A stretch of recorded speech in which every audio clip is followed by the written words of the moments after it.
নমস্কার, আবার চলে এলাম আমি রীনা মণ্ডল আপনাদের সামনে সমাজের এই কাহিনীগুলো তুলে ধরার জন্য।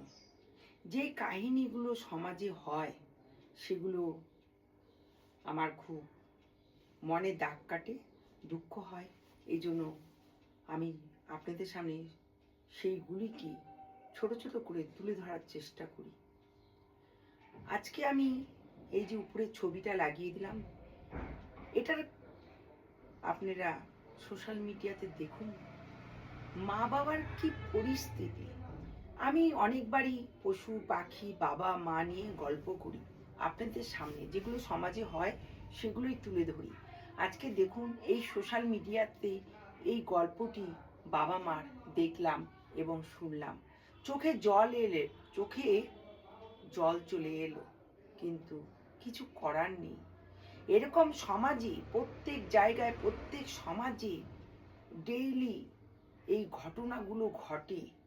আর বাবা মা অবহেলিত, সেটা হয়তো সারা ভারতবর্ষে অনেক অনেক অনেক আছে, যেটা আপনি দেখতে পাবেন খবরের মাধ্যমে, সোশ্যাল মিডিয়ার মাধ্যমে, বা আপনার নিজের সমাজে কি হচ্ছে এটা বলুন। মা অসুস্থ, বাবা অসুস্থ, ছেলে মেয়ে বাবা মার সব সম্পত্তি কেড়ে নিয়ে অন্য জায়গায় চলে যায়, তাদের জমিগুলো লিখে নেয়, বলে বৃদ্ধ বয়সে তোমাকে আমরা দেখব, তুমি জমিগুলো লিখে দাও। 50,000 টাকা ছিল, সেটাও তার মেয়ে জামাই নিয়ে চলে গেছে। এটা পারে কোনো সমাজে এরকম ছেলে মেয়ে বাবা মার সাথে এই দুর্ব্যবহার? এই জন্য কি বাবা মারা কষ্ট করে ছেলে মেয়েকে মানুষ করেন?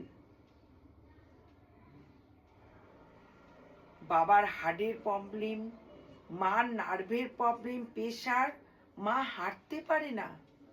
আমি এই ছবিটা যে দিয়েছি, এটা একবার সোশ্যাল মিডিয়াতে হয়তো আপনারা দেখেছেন, বা না দেখলে দেখুন, বাবা মায়ের কাহিনী শুনুন।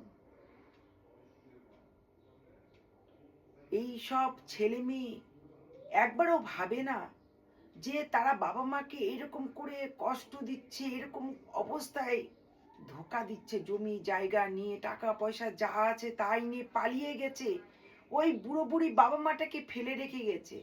এমনকি ঘরের সিলিন্ডারটা পর্যন্ত তারা নিয়ে গেছে। যেমন ছেলে তেমনই মেয়ে, ছেলে মেয়ে দুজন অমানুষ তৈরি করেন আজকাল বাবা মারা। কি ছেলে মেয়ে তৈরি করে বলুন তো।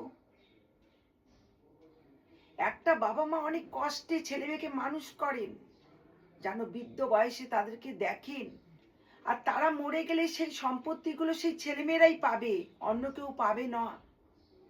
তবুও তাদের দিনের সবুর সয় না। আজকে যদি সেই বাবা মা মারা যান, কে পাবে এই সম্পত্তি বলুন তো? ওই ছেলে মেয়ে দুটোই পেতেন। সেখানে বাবা মা জীবিত অবস্থায় থাকতে তাদেরকে ধোঁকা দিয়ে, তাদেরকে বোকা বানিয়ে সব জমি জায়গা সব কিছু লুটে নিয়ে টাকা পয়সা তারা পালিয়ে গেছেন। কে পালিয়ে গেছেন?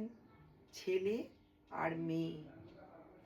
এর থেকে দুঃখের ঘটনা বা দুঃখের ঘটনা কি হতে পারে বলুন তো?